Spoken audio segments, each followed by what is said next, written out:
If you're anything like me, there's something you might have missed about what happened in New York. You know about this. No. Not the part about how unaliving a man in the middle of Midtown Manhattan is, let's just say, very, very bad. Actually, there's something else they're trying to say about what happened in front of the Hilton that morning, and especially about this well-choreographed image. Curious to know what they're getting at? So was I. Let's dive in.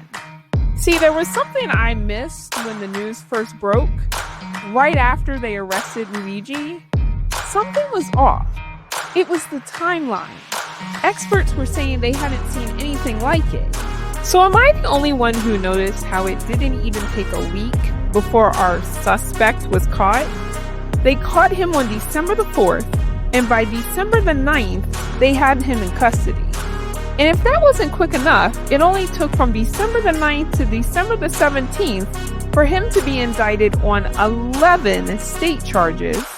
And it only took 2 more days for the Fed, with a quickness, to add 4 more. And I know what you're thinking. Come on, AE. That's just good police work. And it's a high-profile case. It took the Fed from 2005 to 2019 to catch this guy. Just saying.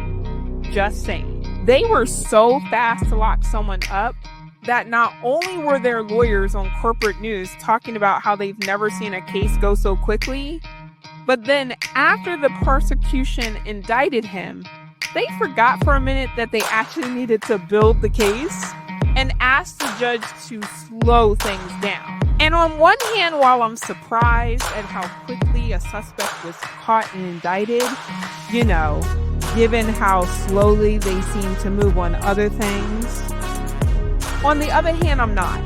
After all, those in power in New York needed to send 2 very clear messages. First, they needed to reassure every rich person with any connection to the city that they had this covered. That there was no way some class traitor, yes, class traitor, there was no way that he was going to get away with it. No, the political class in New York needed to send a very clear message, and not just to other rich New Yorkers. Yes, not just to the now scared healthcare CEOs and C-suite class that needed reassurance.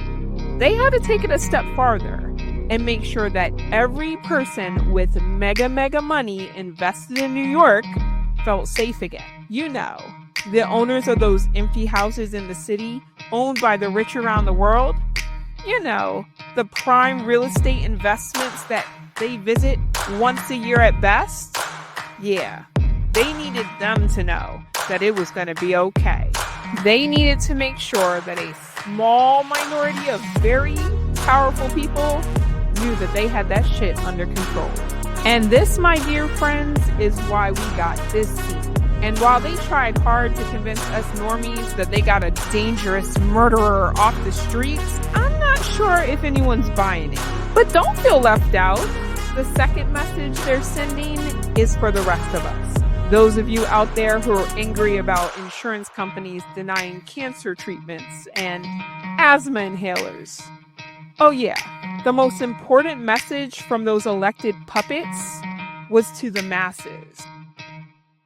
I wonder how much YouTube will hate me for this. Look at you, sticking around to the very end.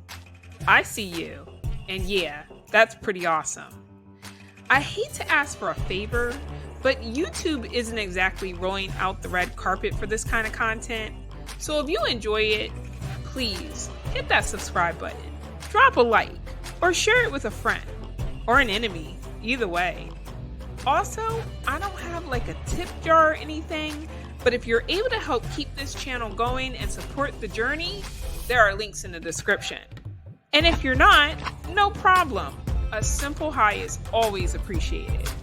So until we talk next time, please stay safe, stay kind, and seriously, stay away from the Kool-Aid.